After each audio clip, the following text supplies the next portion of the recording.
قناة Active Teacher. النهارده يونت 8 اللي هي الوحدة الثانية من منهج Connect Grade 2.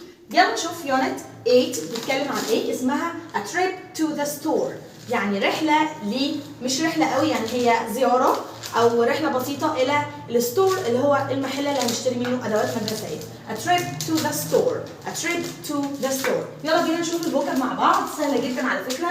أول حاجة pen pencil.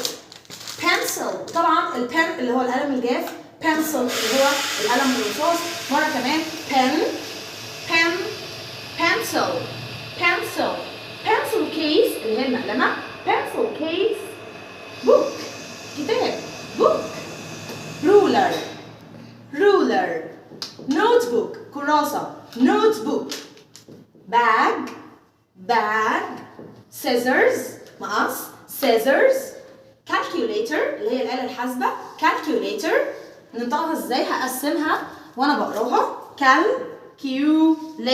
calculator again calculator. يلا من الأول pencil case, book, ruler, notebook, bag, scissors, calculator. بعد كده عندي paint brush اللي هي بتبقى فرشة بالتلوين، دي بيكون شكلها كده، والفرشة بتكون الحتة اللي من فوق دي كده، بنستخدمها في الارت، بتبقى فرشة تلوين اسمها paint brush. colored pencil يعني الألوان الخشب. colored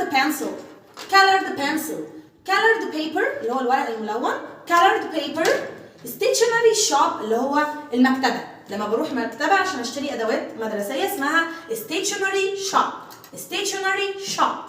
school items اللي هي أدوات المدرسة، اللي هي طبعا الباج والبنسل والنوت بوك وكل الحاجات دي اسمها school items. نقول دول مرة كمان. paint brush, colored pencil, colored paper, stationery shop, school items. طيب نشوف الجزء الجرامر الخاص باليونت. أول حاجة بنتكلم عن are there any وأي اسم جمع. are لما بتيجي في أول السؤال، احنا اليونت اللي فاتت أخدنا is لما بتيجي أول السؤال، ساعتها كنا بنقول مثلا is there a bird؟ كنا بنقول yes there is أو no there isn't. المرة دي نفس القصة بس باستخدام are. فare لما بتيجي أول الجملة بيكون معناها هل، فكده هو سؤال برد عليه ب yes or no. yes أو no. are there any وأي اسم جمع ليه إجابتين، إما yes there are طبعا بنزل there وبعدين بنزل there. سوري أنا عكستها أهو. there بنزل there هنا وبعدين بنزل are. yes there are يا إما no there aren't. yes there are no there aren't. هنشوف مثال. are there any pens؟ في any pens هنا؟ فالبنز موجودة أهي، يبقى يا إما طالما موجودة يبقى هقول yes there are. طب هنا بقى بيقول لك are there any books؟ هو هنا في books في الصورة دي، في books، يبقى هقول no there aren't. نقول مرة كمان السؤال لما بيبدأ ب are there any أي اسم جمع. are there any books؟ are there any bags؟ are there any colors؟ أو أي سؤال بيبدأ ب are there وأي اسم جمع ليه إجابتين. yes there are no there aren't. yes there are no there aren't. لو جاوبت ب yes there are. لو جاوبت ب no there aren't. يا إما yes there are يا إما no there aren't. طيب جزء تاني عندي مهم جدا، وهو الكلمة المفرد ازاي بجمعها. طبعا يا مس بنحط لها اس، ده حقيقي زي كلمة pen طبعا بنحط لها اس بتبقى pens. book بتبقى books، واي حاجة من الحاجات اللي احنا عارفينها. طيب امال ايه يا مس الحاجات دي؟ دي بقى حاجة جديدة هتضاف لينا من معلوماتنا. الكلمة لو بتنتهي ب اس او بتنتهي بال ch او في اخرها sh او في اخرها o او في اخرها x، ما ينفعش احط لها اس في الجمع، بحط لها es. زي كلمة brush، هنا كلمة brush انتهت بالاس اتش عشان كده حطيت لها اس وانا بجمعها، يبقى brush جمعها brush جمعها brushes. كلمة box انتهت بالاكس، ما ينفعش اعملها كده، ما ينفعش في الجمع احط لها باس بس، هيبقى no. امال ايه يا مس؟ بحط لها es. يبقى box في الجمع بتبقى boxes، بحط لها es. brush brushes، box boxes. اوكي نيجي عند lesson 2 بيتكلم عن الفود الطعام. جايب لي هنا apple fig nuts orange banana lemon هنقراها مرة كمان. apple fig nuts orange banana lemon. اوكي هنا بقى عندي سؤال بيقول لك are there any figs؟ هل يوجد اي figs هنا؟ ومثلا هيكون موجودة صورة زي كده. نعمل زوم من فضلك، نعمل زوم نقرب نشوف. are there any figs؟ هما دول figs؟ في figs موجودة هنا؟ طبعا هجاوب yes ولا no؟ هقول no، يبقى اقول no there. الإجابة هتبقى no there. طيب السؤال بيبدأ بار ولا بإز؟ بيبدأ بار، يبقى no there aren't. no there aren't. no there aren't لأن مفيش figs هنا. طيب الكويستشن التاني، السؤال التاني are there any bananas؟ وهي الصورة are there any bananas؟ في أي bananas؟ طبعا موجود bananas، يبقى أقول yes there are. هجاوب yes فهقول yes there. وبرضو السؤال بيبدأ بار هنزلها في الإجابة، يبقى yes there are. yes there are. اوكي ندخل على lesson 3 بيتكلم عن الماث النمبرز. بيبدأ من أول نمبر 10 نقراهم مع بعض. 10 11 12 13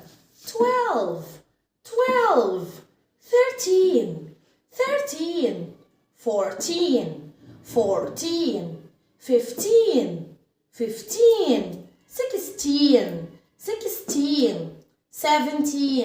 80 18 19 20 90 100.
هنكمل lesson 3 بيتكلم عن connect with math اوكي بيتكلم عن الماني. money طبعا اللي هي الفلوس، money او النقود money.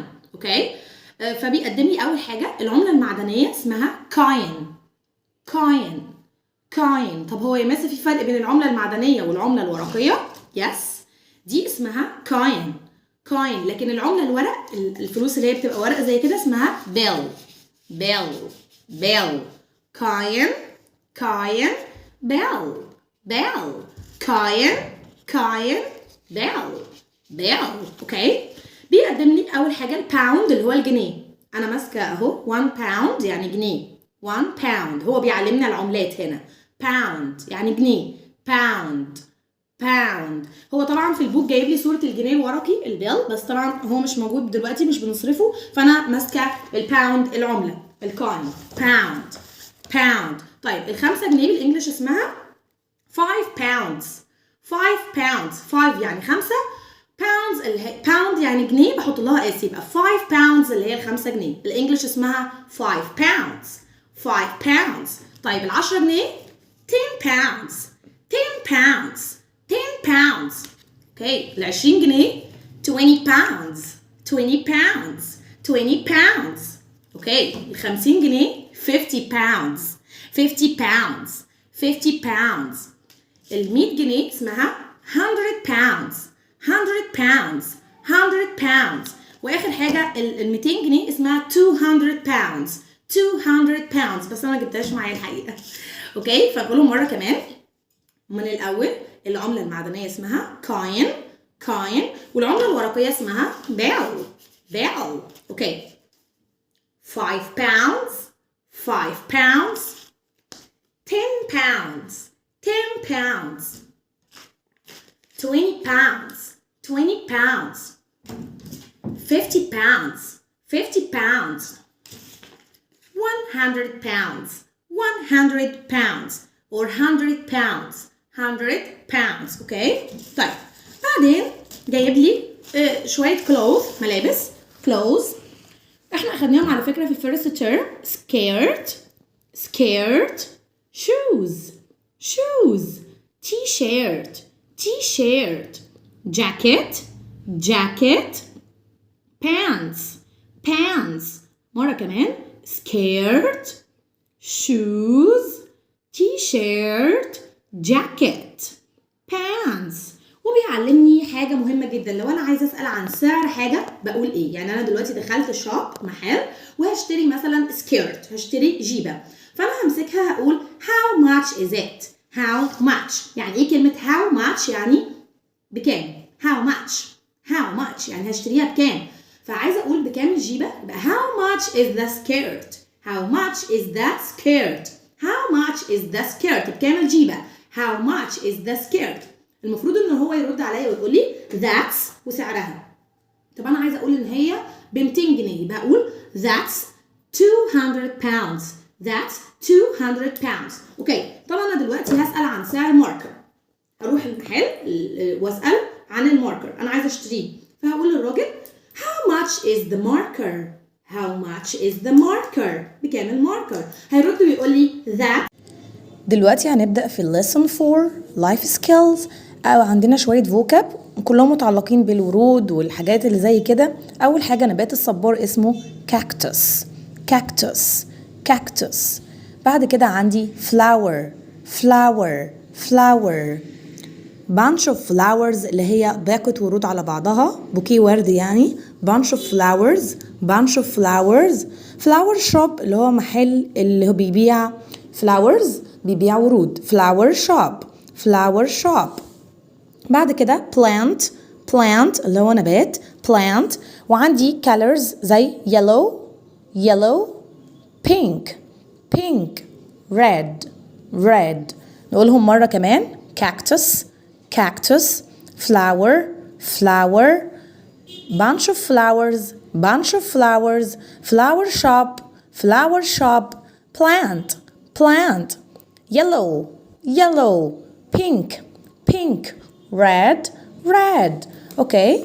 هنا بيجيب لي بقى انه مثلا انا في الفلاور شوب وعاوزه اشتري فلاورز وبسال عن سعرها فيما معناه يعني I want a cactus and yellow flowers please. انا عاوزه نبات صبار وورود لونها yellow من فضلك. I want a cactus and yellow flowers please. راح رد عليها وقال لها that's 100 pounds please. ب 100 جنيه من فضلك. اوكي.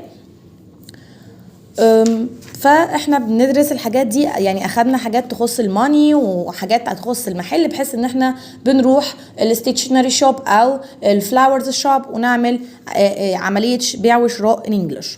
عندي lesson 5 بيتكلم عن social studies.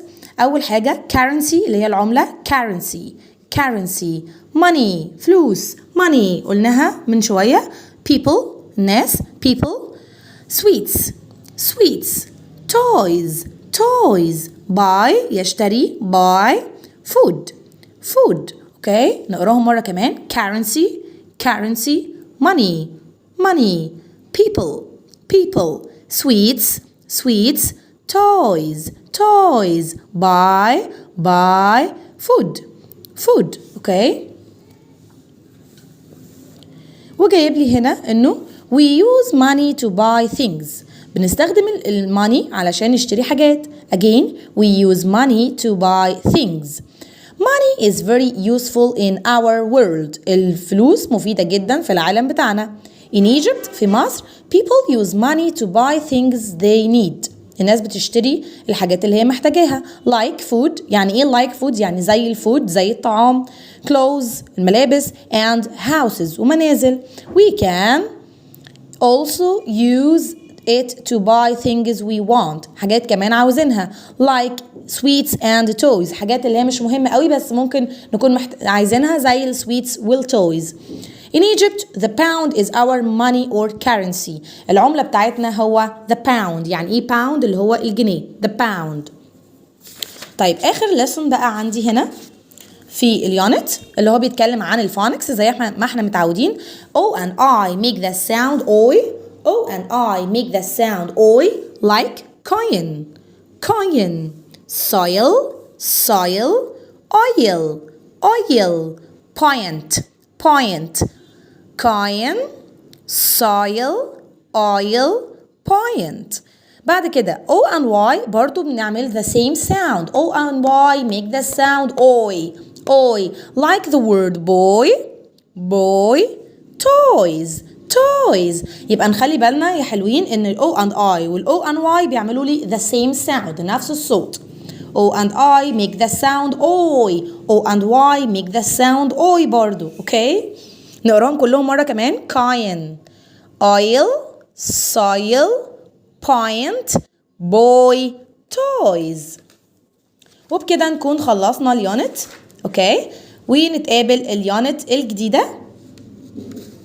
اليونت ما خلصتش. عندنا lesson 7 آخر حاجة اللي هي بتتكلم عن materials أو المواد الخام. metal معدن. metal. metal. plastic. plastic. glass. glass. paper. paper. coin. coin. bell. bell. دول أخدناهم من شوية. هنا الكلمات التانية دي بنعرفهم علشان نقول بعد كده الماتيريال بتاعتهم، يعني هل هم مصنوعين من الميتال ولا بلاستيك ولا جلاس. notebook. notebook. وطبعا النوت بوك مصنوعة من البيبر. sharpener. sharpener.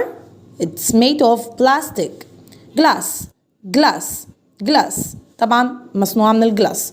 t-shirt. t-shirt. t-shirt. can. can. can. pot. pot. pot. جايب لي هنا موضوع made of، وخلي بالك made of بستخدمها علشان اقول ان حاجة مصنوعة من حاجة بس هي محتفظة بنفس شكل المادة الخام. يعني a coin is made of metal. مصنوع من الميتال. وفي الكوين انا وماسكاه بشوف الميتال، بشوف المعدن يعني. a bill is made of paper. المعاملة الورقية is made of paper. مصنوعة من البيبر. a window is made of glass.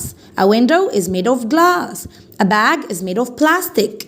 a bag is made of plastic. وهنا برضو جايب لي حاجات والمفروض ان انا اختار هي it's made of paper or metal. وبكده عندي شوية practices بس في الاخر، وبكده نكون اخيرا we finished the unit. وانتظروا الفيديو الجديد لليونت الجديدة.